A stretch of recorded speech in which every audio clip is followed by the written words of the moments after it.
Well, hello and welcome to today's workshop, which is going to be a very exciting one because today we are talking about AI resume writing, the do's and the don'ts. I guess I'd love to know, have you been using AI in your work? Have you been using it in your home life? What have you been using it to do? I've certainly started to spend quite a bit of time on AI over the last couple of weeks in particular. I wouldn't call myself an early adopter to AI, but I saw a presentation at a conference a couple of weeks ago around the possibilities of some of the things that it could do. And I've certainly started to use AI a lot more over the last few weeks, and I've really got to enjoy it, to the point where I did a poll on LinkedIn today where I asked when you're using AI, whether it's Bard or ChatGPT or Gemini, are you actually using manners? Are you talking to it as if it's a real person? I opened up Gemini this morning and was doing some stuff, and I actually typed in "good morning," and it replied. It said, "Good morning. How are you today?" And I find myself saying "thank you" when it comes back with some useful information. So, it certainly is a very interesting space. Recruitment, like most industries, has been impacted and will be further impacted by AI. And you as a job seeker, you as a job seeker can certainly use AI to your advantage, but using it in the wrong way means you're going to be using it to your disadvantage. So that's what we're going to go through today. I'm going to share with you some of the do's and don'ts, particularly when it comes to resume and cover letter writing. So that's what we're going to be, going through today. Just a little bit of webinar housekeeping to start things off with. I am streaming to you live today, wherever you're watching me around Australia or the world, whatever platform you're on. If I do drop off for any reason, if the internet drops out or we have a blackout, I'll rejoin as soon as I can. So if my screen goes black, don't leave. It only happens once or twice a year, and hopefully today is not the day. Feel free to ask lots of questions. Wherever you're watching this again, you'll be able to type in some questions. You'll be able to type in some comments. And so I'd love to hear from you. And particularly at the end of the workshop, we'll take additional questions. But if you want to put questions to me live as we're going along, I'd love to answer those. And I'd really encourage you to take notes. You will be able to watch a recording of this workshop. It'll be on our YouTube channel. But when you're learning or hearing about something for the very first time, it actually strikes you in a different way. So if you hear something today, I'd really encourage you to note it down and what you thought about it the first time that you heard about it. But a little bit about me, your presenter. My name is James Whitcomb. I'm a director at a recruitment agency called Smart Recruitment, where I've been since 2005. In November this year, I'll hit my 19th year at Smart Recruitment. Over that time, I've conducted over 3,000 interviews, over 600 group assessments, and placed over 1,000 people into jobs. I would have read well over 100,000 resumes, might even be 200,000 resumes. It's really hard to tell. I've seen wonderful resumes. I've seen terrible resumes. I've seen great candidates with terrible resumes and terrible candidates with great resumes. And I've certainly learned, how to help coach and guide individuals to create a resume that stands out and gets attention.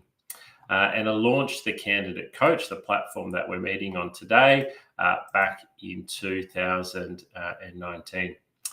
I was at a conference recently. I was at a recruitment conference for the RCSA, which is the Australian Association of Recruiters, and there was a presentation from one of the major job boards, and I won't say who it was, but they shared this stat, which is really, really interesting, that by 2025, which is only a couple of months away from now, 50% of resumes will be AI generated that are on that platform.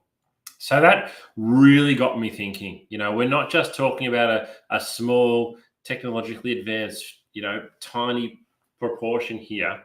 We're getting towards 50% of candidates are going to have resumes that are AI generated.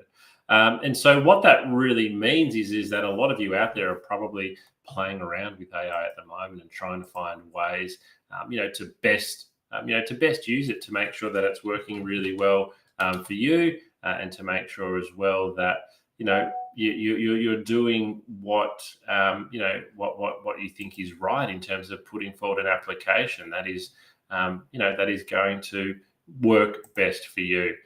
So what we're going to do today is, we're going to talk about, all right, we've got this great tool.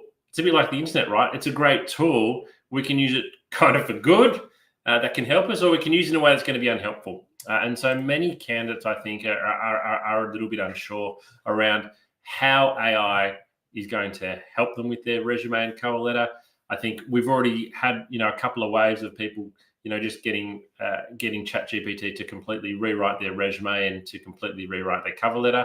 And in many ways, that hasn't been working because, while it might seem like a good idea at the time, it's not appropriate. It's not customizing applications yet in the way it should be, mostly because people aren't putting in many of the good prompts.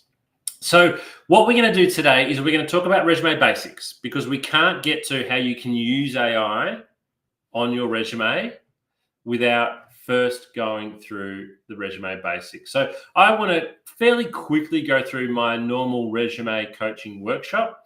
And then at the end of that, I'm going to tell you the 5 resume do's and the 5 resume don'ts for using AI.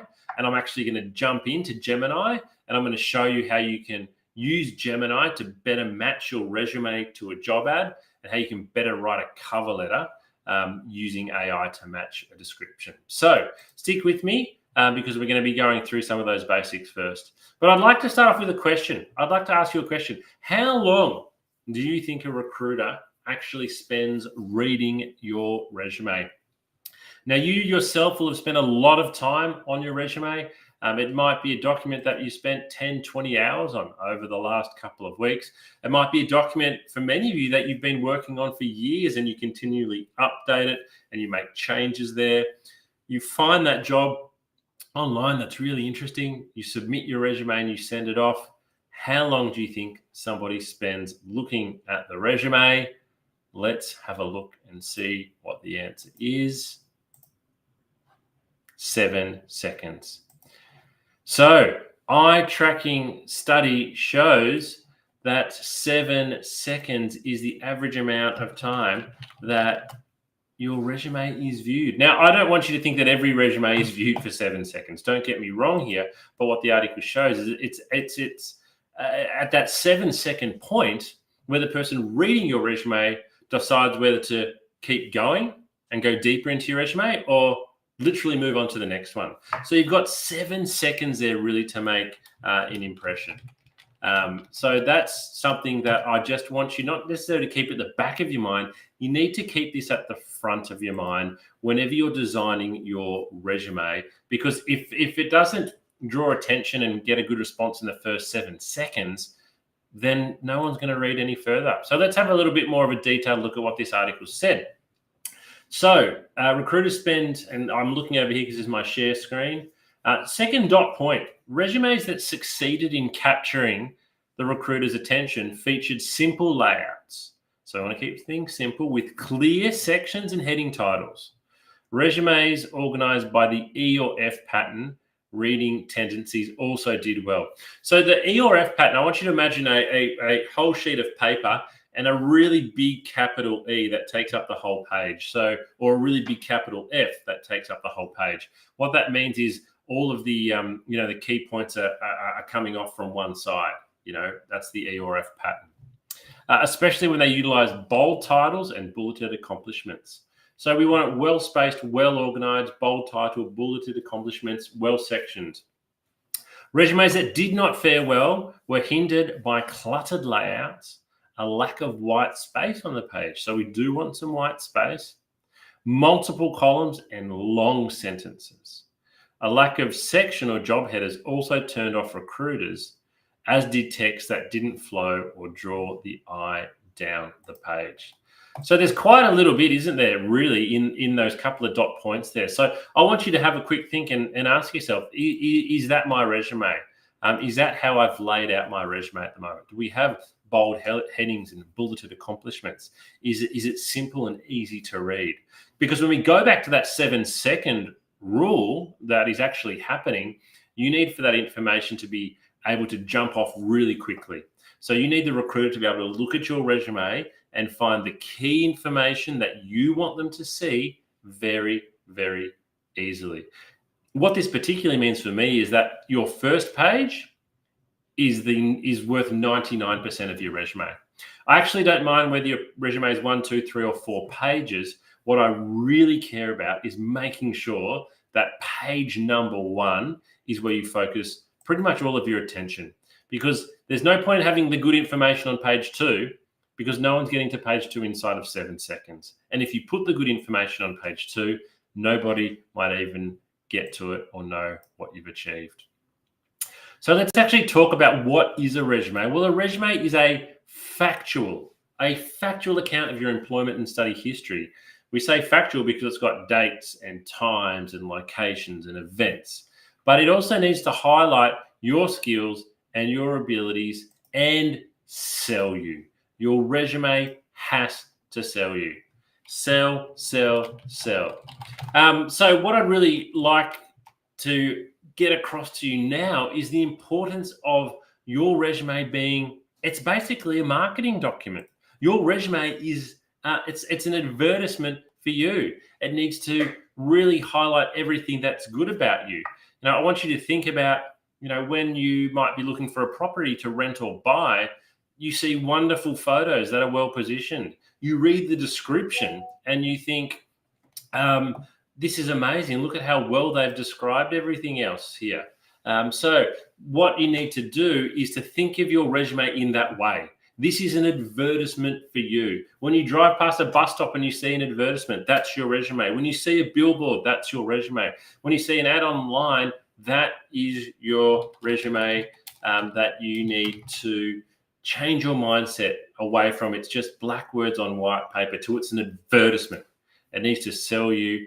And it needs to want somebody, the reader, to pick up the phone and give you a call. So let's talk a little bit more about that then. Well, that's my question to you. If you're watching this today, have a think. Does your resume actually sell you? Is it highlighting the very best achievements that you've made? Is it highlighting the best parts of your employment history, the best parts of your study history, the best parts of your extracurricular activities?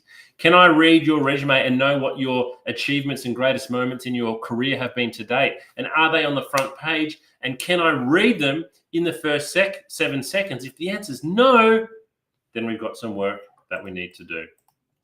Your resume is you on paper. It's an advertisement for you. It needs to promote you. It needs to sell you. So if I can only get one message across to you today, because I know that in the second half we're focusing on using AI, this is what your resume needs to be. And I see far too many resumes that do not sell the candidate. And when I then maybe interview the candidate, I find out all this other information that is wonderful, but it wasn't on their resume and they probably only got through to interview based on a fair bit of luck. Let's remove the luck out of it and let's get your resume back to selling you.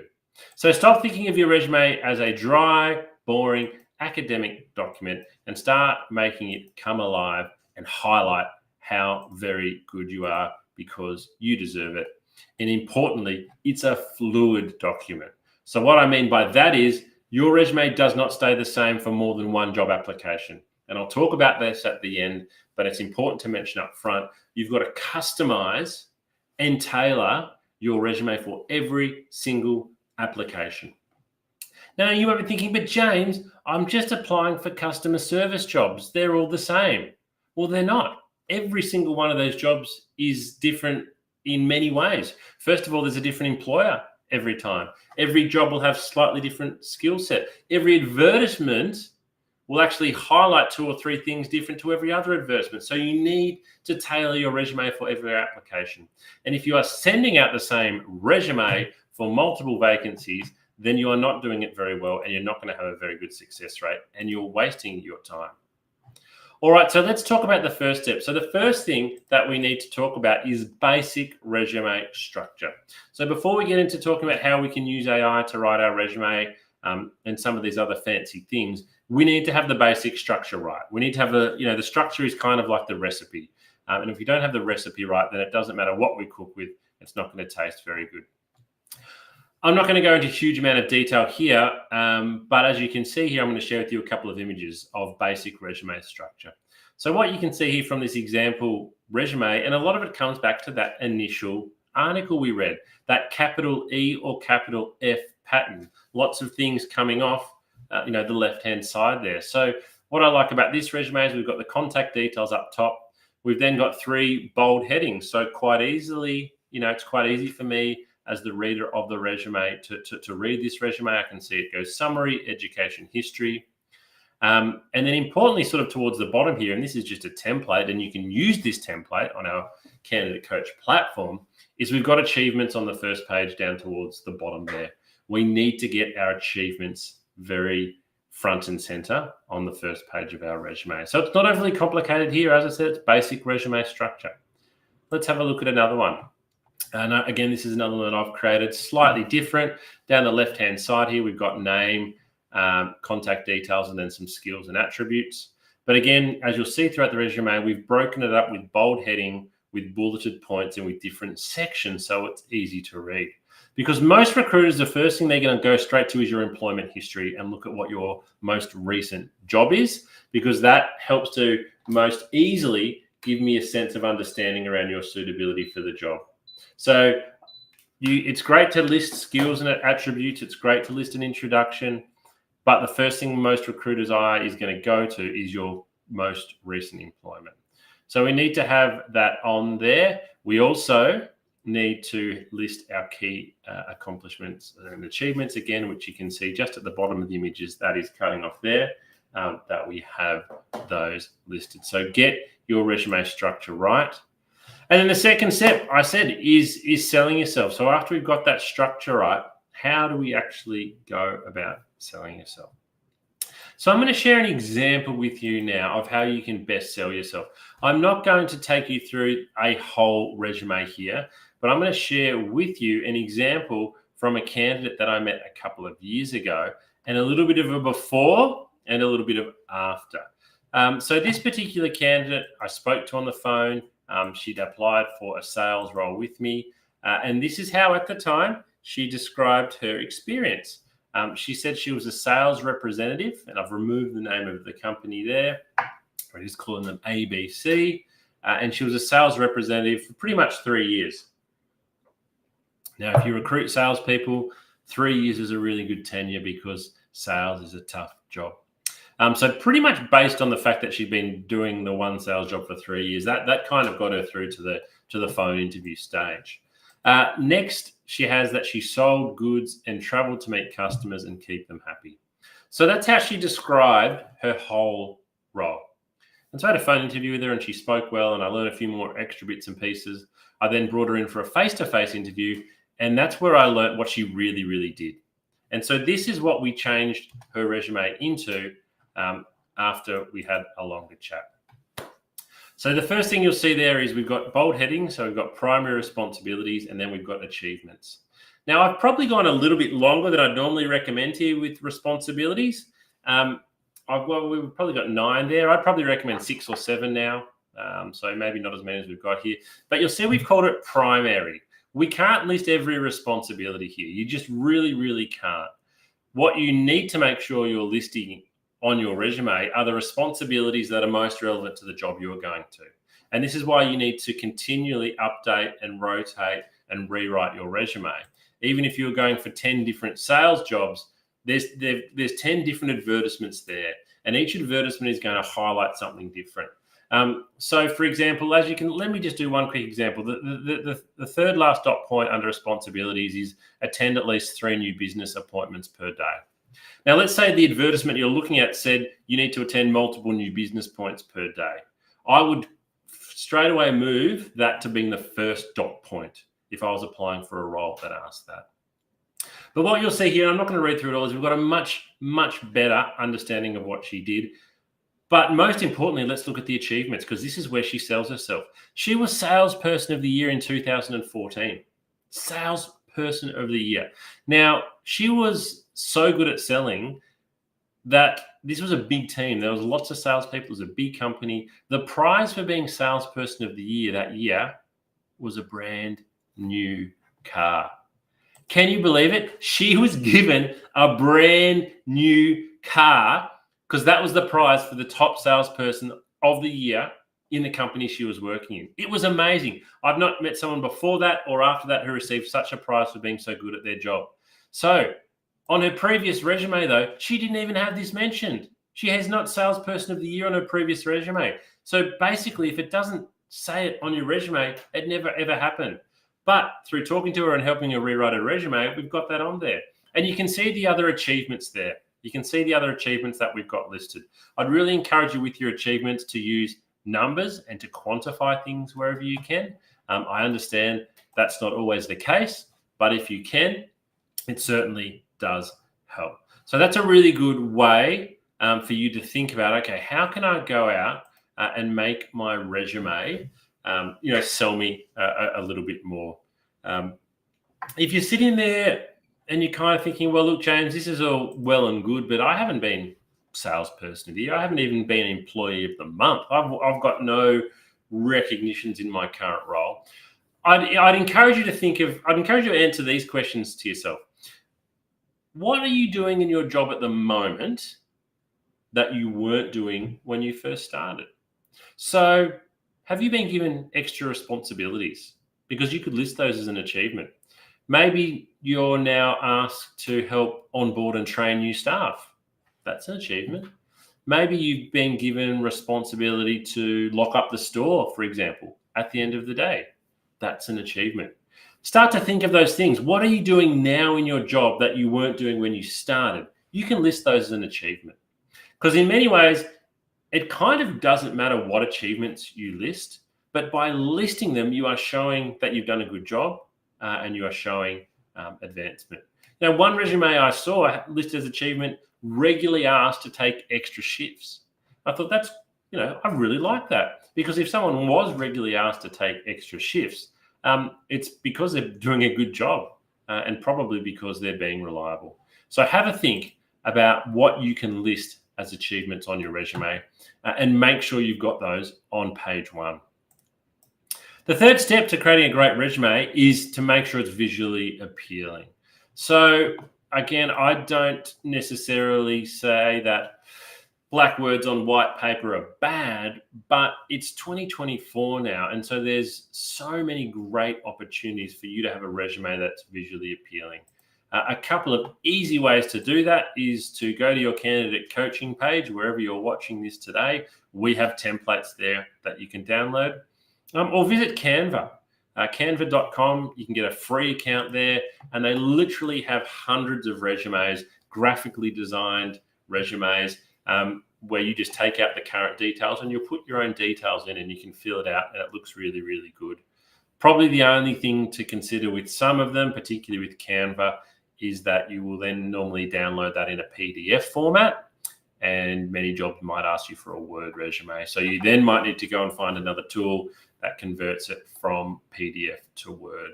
But there's lots of cool tools out there that you can use to make your resume look good, look sexy. Fourth step, and our last step before we get into how we're going to use AI, is you've got to change your application for every resume. The candidates that I see that send out, have the lowest response rate are the ones that sadly have sent out 100 resumes in the last 2 weeks, but they've sent the same one resume to every single job. Instead of sending 100 resumes, I would encourage you to send 5 resumes. Spend the same amount of time tailoring your application to 5 jobs as to sending the same resume out to 100 jobs. And I guarantee you that overall, you will get a more quantitative and a more qualitative response by tailoring your resume. All right, so let's get into talking about AI then. So using AI to improve your resume and improve your cover letter. So you'll see here in particular, what I'm not saying is using AI to write your resume or using AI to create your resume. It's specifically the word improve, because I think AI can certainly help you with many of the individual or smaller aspects of your resume, but I certainly don't think that you can use AI to write your whole resume or write your whole cover letter. You might be doing that at the moment and you might be thinking, what's the harm? Well, there's not a huge amount of harm, but as somebody who reads a lot of resumes, we are now able to tell if something is completely AI generated. It does stand out. There's certain ways that the chat platforms write, and this is something that we all can feel from the recruitment side when somebody's submitted a completely AI generated response. And also there are tools out there at the moment now as well that you can subscribe to that will go and completely do your applications for you. So I want you to think about, AI as a tool to help you write your resume and improve your resume, but not to write your resume. So what we're going to talk about are the 5 do's and the 5 don'ts. So what are 5 things you shouldn't use AI for with your resume? And then what are 5 ways you can? And I'm going to jump into Google Gemini, and we're going to do a little bit of a live demonstration on a resume and a job application to show you how to improve it. So let's start with the don'ts. Let's start with the mistakes that a lot of people make. So the first one is just what I've described then. They use AI to write their whole resume. They might upload their current resume or their LinkedIn profile and just say, hey, ChatGPT, can you please rewrite my resume? And then they download that and they think it's better than it currently is. That's a huge no-no because it's not tailoring it. It's not your words. You need to know what's on your resume. You need to have a very good understanding of what's on your resume because you're going to be asked about it all the time. The second one is don't expect AI is better than you. I think a lot of people think, I'm no good at writing my cover letter. I'm no good at writing my resume. I'll just stick it into Bard and it'll be better than me. 9 times out of 10, the answer is no. I think we use AI to be a little bit lazy with things like this. Or we just perhaps don't know what to do. So we think the computers are better than us, but don't expect it. It might be sometimes, but certainly don't expect that AI is going to be able to write a better resume and cover letter than you can. The third one is, and we've seen this a lot, don't expect AI to always be honest. So this is why you need to double check everything that you're taking from a large language model. It might add some extra detail in there. It might completely fabricate something. And so you need to really be checking everything that you put in your resume because recruiters know there's a lot of falsehoods on resumes. And as soon as we spot one, your application's done. Your application's dusted. So you'd hate for that to be the reason why you missed out on a job was because you didn't double check what AI wrote for you. The fourth one, and it kind of follows on from the honest one, is don't expect AI to be mistake-free. You've really got to double check everything that comes out to make sure that it is factual, that it is correct. Normally the spelling and grammar is okay, but everything else that it said, make sure there's no mistakes there. And the fifth mistake, and this is probably one of the main reasons people use AI, is to be lazy. If you're using AI, to be lazy because you can't be bothered, then it's not going to work for you with job applications. If you're using AI, as I'll show you in a moment, to do better research and to customize certain parts that you then rewrite yourself, it's fantastic. But it is a tool to assist you, like say a Canva is, like a spell check is, but it's not something that you should be relying on to replace you. And if you're viewing it that way, it's going to be no good. All right, that was the 5 don'ts for AI and resume writing. Let's look at the 5 do's. So the first one is, do use AI for initial guidance. So what do I mean for initial guidance? Well, we're going to jump out of my PowerPoint presentation now, and we are going to, as you'll see on my screen here now, I've logged into Gemini, and what I'm going to do in this demonstration is I'm going to ask Gemini, to give me some guidance on the suitability of my resume compared with an advertisement. So what I want to show you, and I've saved this one earlier, I've just got to find it now, is we're just going to jump onto Seek, and we are going to go, where do I find my saved jobs? Here we go. So there's a job on Seek at the moment. It is a store manager role, a retail store manager role for the Reject Shop in Waverley, which is in Melbourne. So you'll see here we've got an introduction to the Reject Shop. We've got an introduction to, a store manager role. We've got 6 or 7 dot points here on what your job is going to be. We've then got 4 dot points and a blurb on what you need to bring to the role, some information on what the Reject Shop is going to offer and the benefit. So we've got that there. I have also created a bit of a dummy resume that I've used. It's not of a real person. I'm going to show that to you now on your screen. So this is a resume that I've made up of someone called Job Seeker. You can see here that they've got a bit of assistant store management experience from a couple of different stores, a little bit of information there. So this is just a one-page resume that I've made up for the purpose of the purpose of today's exercise. So what we're going to do once we go back into Gemini is I'm going to say, let's start by saying, hello, Gemini. Always good to be polite. Get on the good side. Gemini's going to say, hello, what can I do for you today? So I'm going to say, I have a resume that I would like you to compare to a job advertisement that I have seen. Can you do that? So I'm being pretty general here. I'm being pretty general here. Says I definitely can help you with that. So please provide me with your resume and the job advertisement. Okay, so I'm going to go down here to Gemini where I can upload. So I go to my drive. I've already saved these ahead of the workshop. So I have got. No, don't tell me it's going to be hard for me to find. Might have to upload them again. Recent. Where's recent? That might help me. All right. So example resume here. So I'm going to upload that. Insert and these two. So that's the advertisement there as well. The store manager advertisement. Oh no, not that one. I think it's that one. So I'm uploading my resume. So I'll say, here is my resume and here is the advertisement. Would love to see how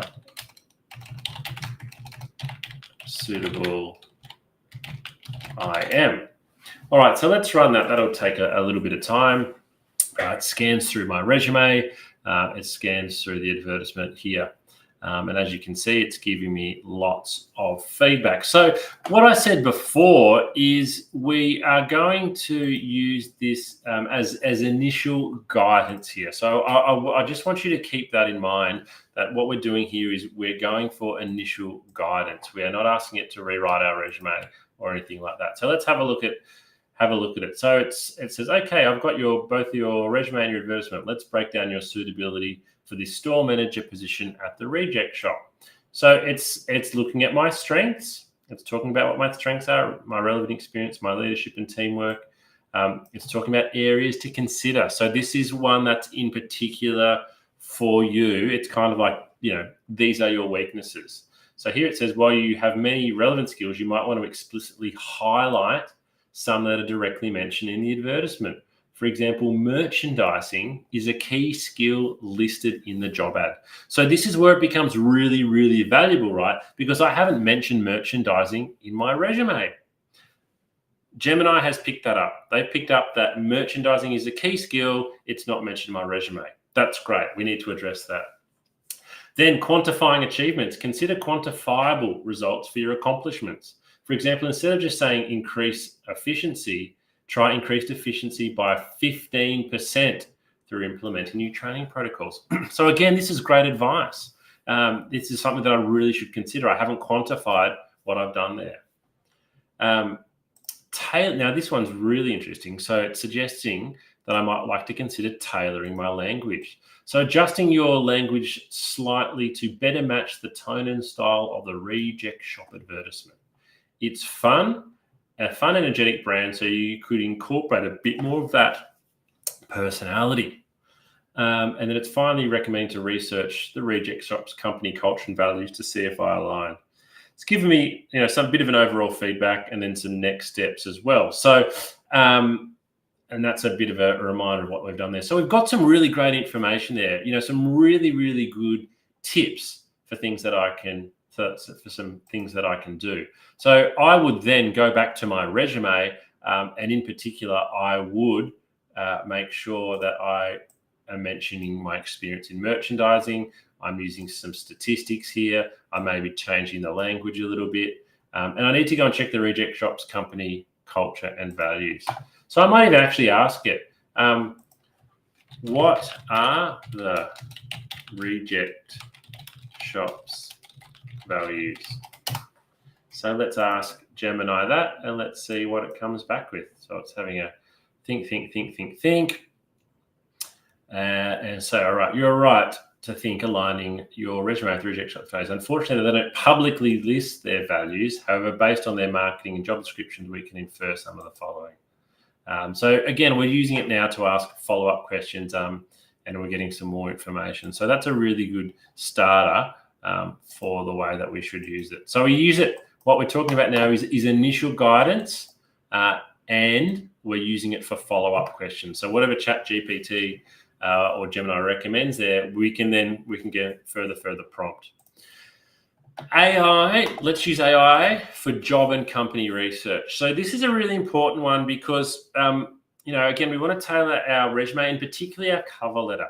We want to tailor our cover letter to be really, really specific to the advertisement. So let's jump back in and let's ask it a question.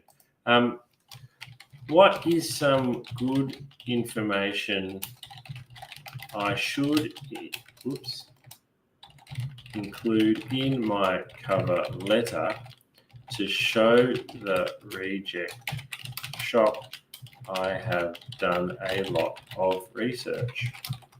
So let's ask that question, because we don't want to just include on our cover letter research that's really easy to find. The harder to find research is where there is a lot of value. All right, so you're right on track. Showing you've done research is crucial for making a strong impression. Here's some good information to include. Align with brand personality, showcase specific relevant skills, connect your experience. So it's being a little bit vague here. I'm just going to ask it, can you be a bit more specific? I would like to quote something that has happened or forecast to happen to the Reject Shop that is specific. So that's been a bit vague in general what it's given me. So I'm going to ask it to be a little bit more specific here. So maybe it's like something about their future growth plans or opening stores or something along those lines. Okay, so you're right. Quoting something specific is a great way to show you're dug into their needs. Growth and expansion. So here's some ideas. Recent store openings. I was particularly impressed with the Reject Shop's recent expansion plans, including the opening of a new store in the location.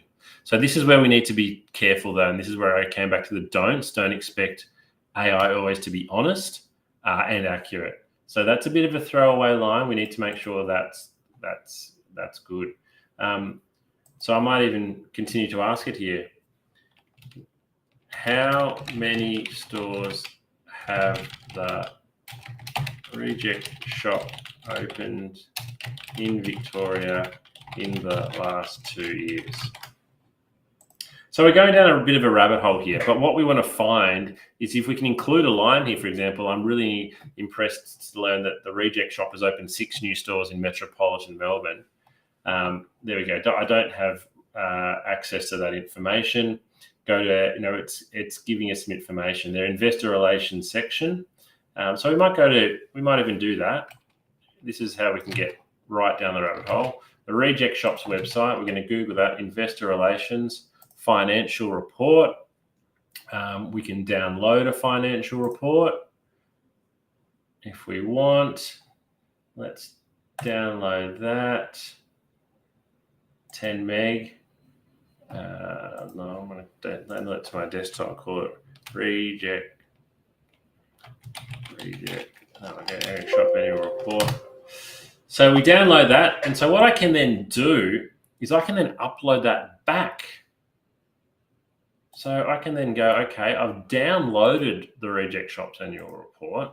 I'm now going to upload it into Gemini, And I might say I'm going to say from the annual report, find me 2 stats that I can include in my cover. All right. From the attached annual report, find me 2 interesting pieces of information that I can include in my cover letter to show I have done great research. All right, so what's going to happen now? I've got to wait for it to, it's still extracting. And sometimes this is where it can be a little bit time consuming because we have uploaded a 10 megabyte file. I think it was, although I've still got it here. So it's 71 pages. So we're going to ask Gemini to go through 71 pages here once it's uploaded it, and yeah, come back with 2 interesting pieces. There we go, it's uploaded. So let's run that. So while that runs, let's jump back into the slideshow and talk about some more of those do's. So what we're doing now is we can use it really, really well for company research in particular. And a lot of the research we're doing now is to assist with writing of our cover letter. We have another whole workshop on how to write cover letters. I'd encourage you to go away and watch. But what we're doing right now is asking for some of that specific information. So let's jump back and see what it's found for us. All right. Okay. Here are 2 interesting pieces of information you could use: growth and expansion. All right. So it's actually given us a direct quote here, which we can use. I was impressed by the Reject Shop's commitment to expanding its store network, particularly in light of their recent opening of 17 new stores and plans to go an additional 15 to 20 in 25. My experience in, mention your own skills here, blah, blah, blah. So this is great information, really, really good. But what we need to do is we need to then go away and rewrite it in our own language. So that sounds very much AI written. So we've got the facts there that we know 17 new stores and plans to open another 15, 20. Take that out, put it into your cover letter and rewrite it yourself. So we're getting some really good information here. Copying and pasting it will be a mistake because it sounds very very AI written, but that's the goal there. If I read a cover letter and a candidate says, I read the company report and I saw the information you can see now, I'm calling them straight away because I'm thinking they've done a lot of research here. So that's a particular level that would really encourage you to get to. And then the final one, which I think we're giving a good example of here, is we want to use AI to find a point of difference. You need to make your application stand out, whether it's your cover letter or your resume. We want it to have a great point of difference. So some common resume questions before we finish up. How long should my resume be? Well, I don't mind. Whether it's 1 page, 2 page, 3 or 4, I wouldn't recommend any more than 4. But it doesn't matter if it's 1, 2, 3 or 4 unless the first page is good. All of your attention needs to go into page 1. Should I include a photo of myself on my resume? So I've talked to you about the fact that your resume is a sales document. It needs to sell you. It needs to market you. It needs to promote you. Do you think putting a photo of yourself on your resume sells you?